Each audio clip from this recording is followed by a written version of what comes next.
You're listening to the Joyous Justice Podcast, a weekly show hosted by April Baskin with Tracy Guy Decker. In a complex world in which systemic oppression conditions us to deny others and our own humanity, let's dedicate ourselves to the pursuit and embodiment of wholeness, love, and thriving in the world and in our own lives. It's time to heal and flourish our way to a more joyously just future.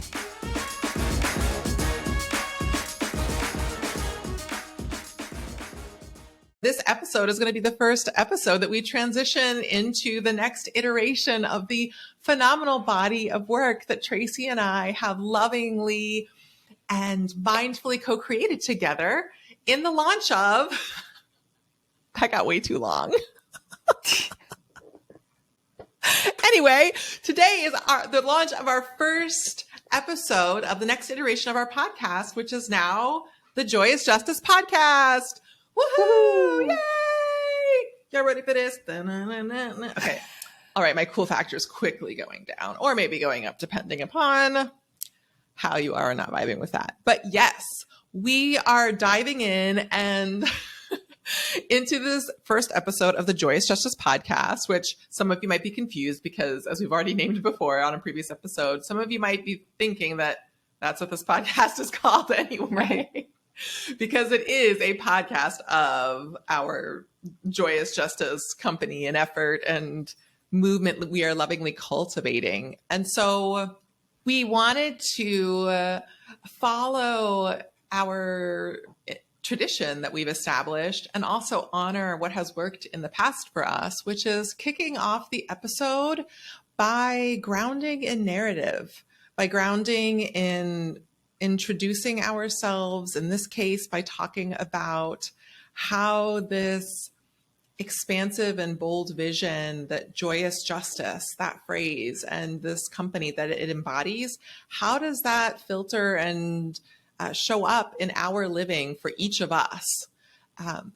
And also perhaps share a little bit of personal narrative about why that mission is compelling for us. And we wanted to do this because Tracy and I, over two-ish years, have developed a really powerful partnership that has a lot of points of alignment and a lot of points of different lived experiences, different forms of analysis. And generally for us, given all of the alignment that we have, it's a point of strength. But occasionally friction comes up around some of these things. But ultimately, because of the ways we've invested in our relationship and our own mindfulness practices, they consistently lead us toward deeper friendship and more robust analysis that we each have and that we co-create together on the podcast. And so in honoring that tradition that we've established, we want to carry that into this episode. Tracy, is there anything you want to add there or clarify? You're shaking your head no. Nope. Okay, so what does joyous justice mean to us? And specifically, so then shall I dive in with what joyous justice means to me? Or yeah, Tracy, I'm feeling. Me. Okay. Yeah, I want your voice in here as a part of the intro. Like, I'm happy to lead it. I'm happy to be the Afro-Indigenous person who set the tone to contradict white supremacy culture. But I would also love for the beauty of your voice to fill the space before we dive in. Love it. Thank you. Yeah. Yes. So I'm actually excited to see how this conversation unfolds in us sort of taking turns and sharing what joyous justice means for our life and leadership, because I think one of the things that seems to happen for us is that you have these big, bold, beautiful visions that are somewhat abstract. And because of the way that I think, I'm like, okay, I think this means this thing. And I bring it down into a metaphor or an actual moment when I can be like, is that this moment where this happened? Is that kind of in the direction that you're thinking? Totally. And you can be like, yes, it is. That's exactly it. Or sometimes you're like, nope, that's not actually what I mean. Yeah. And or no. And so the way that we kind of back and forth on that in our different, like a good friend of mine used the metaphor of like a lighthouse versus like a flashlight. Like you're the lighthouse, like seeing everything, and I'm like a flashlight, and I have to kind of direct my flashlight on here. What does that mean in this scenario? Yeah, exactly. And so I'm excited to see how our lighthouse and flashlight kind of interact on this particular question about how joyous justice shows up in our lives and leadership. You see, friend, isn't the episode already so much better with what Tracy just added? Like, it's just so good. Thank you, Tracy. I knew I needed that. And I think our friends needed that too. Thank you. All right. Tracy is in the building. Now we know April and Tracy are here and present. Okay. So, what is joy? So I could talk about this, y'all, for like a week. This could be like a 9-hour podcast, but I have to remember it doesn't have to be about all of it or like the perfect answer. So I'm going to try. I don't even know if it's worth it, but I'm going to try for brevity here. So what does joyous justice mean to me? It is the culmination and collection of all of the best bits for living and leadership and resilience and purpose that I've come to know through my multifaceted journey as an Afro-Indigenous Jewish woman of color who has lived in nearly every region of the United States, who has experienced poverty and lived on welfare for a number of years, who has extended owning class family, who has just had, in the initial years of my life and also in my young adult life, an atypically broad range of experiences. And as I was navigating all of these things, there were different points of, now I'm weaving into story and not just saying what joyous justice means to me, but we'll just roll with it for the moment. I needed tools over the years that were incredibly resilient and adaptive. And I needed beliefs that were not just monocultural, that held up in all the different spaces and all the different facets of my community, from Southern Black and Indigenous working class to middle class family members to working class Jewish family members to working class descendants of Pennsylvania coal miners living in Williamsport, Pennsylvania, to my white Ashkenazi Jewish family who has a range of class statuses and very, very Northeast culture. And also, I'm excited now in this new iteration of the podcast. I might get to play with the different accents that I like to do, and y'all can decide how good or horrible they are. But I've accrued many. So back to the actual question. What does joyous justice mean to me in my living, in my life and leadership? So all of these different eclectic experiences I had that I'm excited to talk more about as it's helpful for learning, for getting to know me, for hopefully helping you not feel alone in your journey.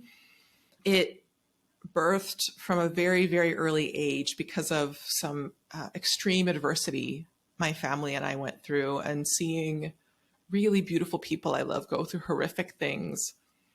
I was realizing last night, Tracy, as I was getting ready for bed, that I started to develop my political analysis around first grade. When I was listening to my favorite song, Janet Jackson's Rhythm Nation, and toward the end of it, she like has this refrain where she's like save the children, like say it for the children, say it for the children. And I used to like sing this song because it was all about justice and helping people all over the world thrive, and through dance, let alone, and I hadn't developed my love of dance yet. I didn't have the confidence for that, but in time I would become an avid and passionate dancer. But I remember being in my bedroom in Blacksburg, Virginia, singing to the song And not just hearing the words, but realizing, oh my God, like based upon what she's saying, there are kids who are suffering. There's like a lot of kids who are suffering. And those kids are like me. Oh, there's other people who've had difficulty like I've had, or even worse. Like, my pain in that moment and my desire for healing in that moment went from just me into like this meta form, right? Almost like the meditation and prayer, like expanded out to kids I hadn't met yet. Like, oh, they're having a hard time too. And it actually isn't about me. Like there's other people in need and I want to help them. And my healing and their healing are aligned.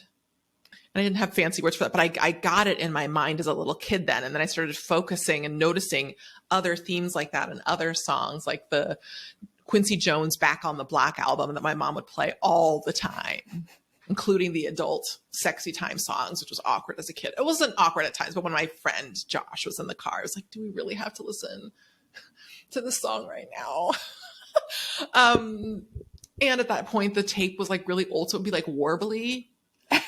Let me lay beside you. Oh, oy, oy. Like luminary heavyweight musicians. Okay. Anyway, what does joyous, it means my entire purpose of my life, but like, what does joyous justice mean to me in my life and leadership? What joyous justice is about is to say that there is injustice in this world, and it is important, it is imperative for us to, as consistently and as lovingly as we can, pursue justice, to pursue wholeness, to help others in our world, to address and eliminate systems of oppression, although I like to focus on the alternative to the oppression and countering it through that, but we can get into those nuanced conversations later. But there are these different dynamics that are harming people, and I want to shift that and work for collective liberation. Throughout our work, I often talk about collective liberation. A number of people really dive in on sexism or racism. We often have a heavy focus. The first 2 years of our show, we really focused on our podcast, we really focused on racial justice. But also for me, why we call joyous justice, not joyous racial justice, is because at the heart of it all, I think there are some specific oppressions that really anchor and hold a number of other oppressions in place, but I want to work for the eradication and the dissolution of all of the different forms of oppression that consistently, in a variety of different ways, serve to tell people that they are inadequate, that they are not fully deserving of being treated with the highest levels of humanity and respect. I want to work for justice. And I want to contradict the messages that a lot of oppression, that injustice has indoctrinated many of us with. Like, we don't get to be deserving of having big dreams for ourselves, and that we're not fully deserving of wellness, because on some level, some of this stuff is really just our fault, which I don't buy into. I do buy into radical, compassionate self-responsibility, but that's different than taking the blame for systemic oppression in our lives. No thanks, not here for it. So what does joyous justice, I'm gonna land it here, y'all. You know, I really had that lovely little dream of being concise, but what does joyous justice mean to me in my living in my life? Okay, I gave you some of the back context a little bit. In this present moment, joyous justice is about leveraging all of the different sources of power and passion and thriving that we can, and unapologetically nourishing ourselves. Because to me, all of these different pieces are interconnected, and we are best positioned to advance justice when we ourselves are nourished and thriving, when we engage in spiritual self-care, when we engage in energetic work, for those of us who are into that, which I am, or who are curious. You know, I am interested in a counter-oppressive and liberatory approach to the law of attraction and mysticism, which in my mind, I've come to realize in the last few years is deeply intertwined with decolonization and understanding that through our body, through energy, through our sixth sense, our intuition, our gut, our heart, different messages we receive through our dream and sleep state, that there are many different ways of knowing. And part of how white supremacy and patriarchy and colonization, one of the impacts of that was to detach many cultures from their indigenous roots around different ways of knowing, around being able to engage across species, not necessarily always, although at times very much reading their minds, but just being interconnected. Part of how oppression thrives is by dividing us and separating us. And so Joyous Justice is a really ambitious vision of how can we hold our biggest, boldest dreams for ourselves and our world. And the best way, the best pathway we can build to that is starting to align with that energy now and caring for ourselves and each other increasingly well. And in the places where we don't do it, having both a rigorous analysis and also profound compassion that these things didn't just happen in a vacuum. There's some really legitimate, reasonable reason why we are not aligning with our stated values. And it's not through shaming or punishment that we're going to get in more alignment. It's through looking deeply and loving ourselves, and loving each other, and still having boundaries in different ways, but also saying, I'm going to love myself and my other person, or in time I want to be able to. This is not about forcing anything, but I want to love and dance and celebrate my way to the better world that we are creating. And also a part of that is engaging in healing. So in a nutshell, that's some of my thinking about Joyous Justice and some of my personal narrative around that. Tracy, I would love to hear some of your thoughts about this. And I think other folks would love to hear your thoughts and perspective about this. Thanks, April. Mm-hmm. I think that we're aligned in a lot of ways, and I express it in my flashlight way, right? Yes. Thank you for that. In its like clearest, at least right now, the clearest articulation that I can do, I think for me, Joyous Justice is about putting people first, and it's about making justice work sustainable. That's ultimately like how it shows up. And what I mean, a lot of people say put people first. Like, of course, that's what justice work does. But I'm people too. And that's the piece that I don't think that I had before I started working with you, April. I believed that I needed to suffer in order to advance justice. Mm-hmm. So did I. And not much of my career. Not just like sort of that empathetic suffering where you see others suffering and then and you are diminished. Not just that. I actually thought I needed to be sort of punished, or it wasn't quite punitive, but there was definitely a martyrdom kind of a complex that was happening for me that I needed to sacrifice in order to work for justice. And that is just not sustainable. And what's bigger than that, it's not just about like, oh, well, you'll burn yourself out. It's more than that, because when I started really integrating the wisdom of Joyous Justice and the wisdom of your sort of focusing on healing and doing some of the internal healing work, I show up better as a justice worker, right? Yes. I'm a better justice seeker because I'm taking care of myself and because I'm working on some of the internal healing. And so that for me is like the clearest articulation is about people first. I'm a people. And that makes the work sustainable and more effective. Not just like, okay, so you pace yourself. It's not just about pacing yourself. It's actually being more effective by remembering that people come first and I count as a person.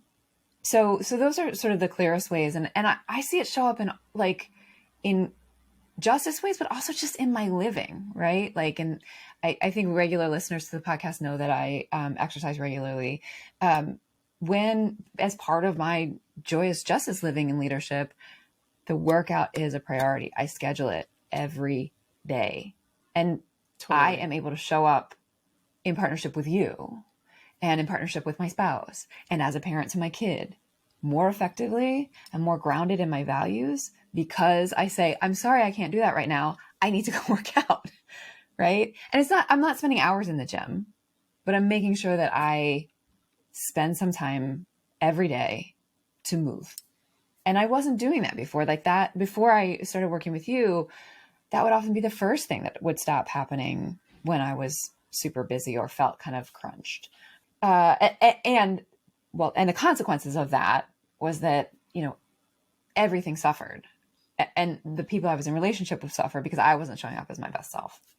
Right. So, and that's just like that's like my very small macro version of, I think, the broader wisdom of Joyous Justice. That was a lot smaller nut. No, it was potent. It was good. Okay. Cool. And probably brought our listener potentially some like relief. Like even if they enjoyed what I shared, like, oh yeah, okay. Tracking that, and that ties to a lot of what April was saying. And I think, for me, it's interesting, and we're in the midst of, I'm going to be working on and refining tighter talking points and stories about this.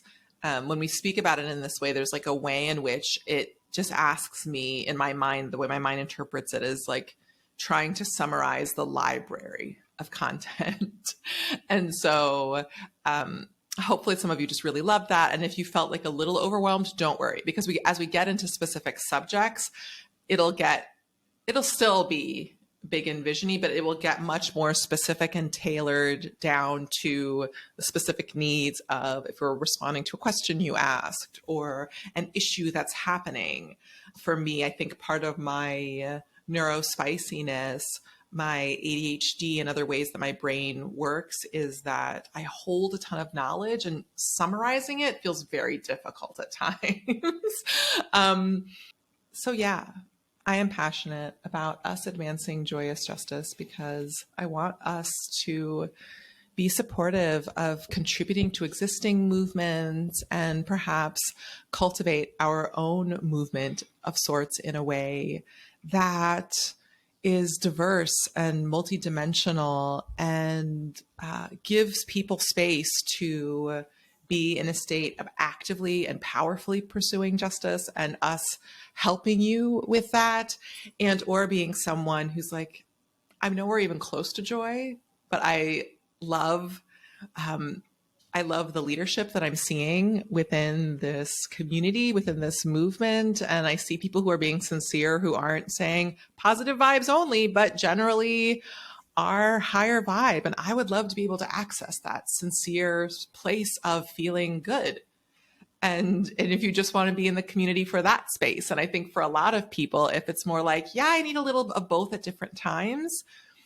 I've needed to have a holistic, comprehensive, resilient suite of tools to help me navigate the high stakes, complex, at times soft and gentle, the variety of moments that I live in my life that in some ways are quite different from others, but I think ultimately also align really closely to the different facets of people's living. And I want to put forth, and I want us to put forth strategies and messages, practices and ideals that can help you throughout consistently across the different parts of your living, that are in service of your well-being and justice, that deeply embody an empowered, powerful both and through in different parts of our living, so that we really do an integrated, embodied, we advance an integrated and embodied modeling of what decolonization looks like. And in my mind, there's like the journey to get there. And throughout that journey and the destination of where we are getting to in the work of colonization is coming home to ourselves, our ancestors, what we in our hearts know to be true about how we are meant to be treated and how everyone else is meant to be treated, how this planet is meant to be treated, and how to embody that in the day-to-day. That is ultimately what our work is about. And it's anchored in our personal stories and journey along the way, and the expertise and wisdom we, and hopefully different guests we will bring, and the both and we'll also be sharing, and you'll just see at times when we make mistakes and how we navigate that with skill and ease, and or maybe not ease, but support that makes it easier. And that there are ways to soften the rough edges of the intense task of being a human. And as much as we can, we want to do that. Tracy, I feel like you're like burning to bring your brilliance into the space. I'm not burning. Oh, okay. One thing that you said that that I'm going to lift up, you started to say, like, if that feels overwhelming, I just want to sort of say, like, one of the things that I love about our framing is on sort of healing for ourselves and the world. And we recognize that healing takes time. And so I am definitely one of those people who I would see like, an exercise guru or a diet guru or a mindset guru, like whatever the sort of expert was. And I'd be like, that makes sense. I can't do that. I'm not there. And then I would like kind of get a lot smaller in my shame and then run away from whatever that thing was, because I knew I couldn't get there. I wasn't there. It felt out of reach, whatever that thing was. And I think one of the things I love about our approach is that the whole point is that it's healing. So you're not expected to be there right away. You're not expected to, this work of healing takes time. And I would say healing and logical too, right? Like, yes, actually that's totally, that goal or where you want it to be is totally logical. And that's not where you are right now. And that's actually okay. Like, it's okay. And you can take time to heal. Like that would be irrational. Time to learn a new skill. And I even while I was running away, I knew it was irrational, but I just didn't, it felt too much a stretch to even like start.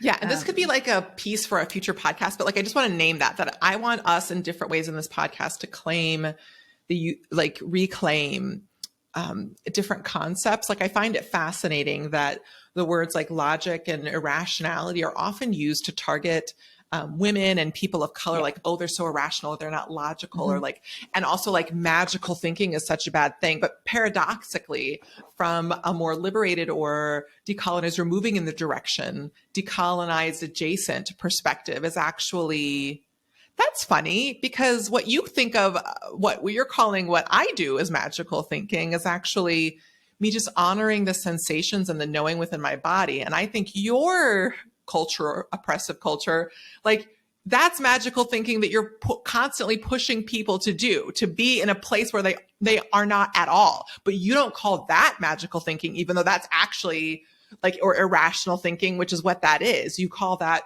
reasonable expectations, pick yourself up by your bootstraps, all of these things that actually are completely illogical and make no sense. But so many of us have these different messages within us. And with time, through the different facets of our work, we want to support you in dissolving those or letting them be, but cultivating, watering seeds of better thoughts and better frames that place us in the center of being deserving of care and celebration and resourcing, that positions us to be the most balanced, peaceful, empowered, and impactful people and leaders we can be.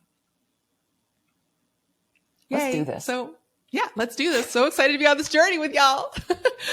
And please, if you have any questions, we're just at the outset of this. So we just covered a range of different things. If there was anything that especially resonated with you, please feel free to reach out and let us know. Also, if there was something that we spoke about that you were like, that you were thinking, what Tracy alluded to earlier, or what Tracy mentioned earlier, like, oh, I love that idea, but I would love for you to help build a pathway for me there around this thing that you said. Please feel free to be in touch with us. Our door is open. Tracy, how is our door open? Person who manages logistics better than I. Well, if you go to joyousjustice.com, you can go to our website, the contacts page. Mm-hmm. Yes, thank you. And we'll put a link in the show notes as well. Yes, that's the best way. And it heads straight to our email. And we would love to hear your thoughts about this, your curiosities, anything. If you're like, heck yes. I like swearing, but I don't know how I feel about it on the podcast, but doing it on the podcast. But if you're like, yes, I'm here for this, please feel free to let us know. And obviously, if you're in our personal world, you'll just follow up by text message or whatever.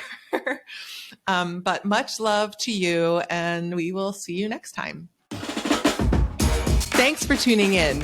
To learn more about Joyous Justice LLC, our team, and how you can get involved with our community, check out the info in our show notes or find us at joyousjustice.com. If you enjoyed this episode, show us some love. Subscribe wherever you're listening.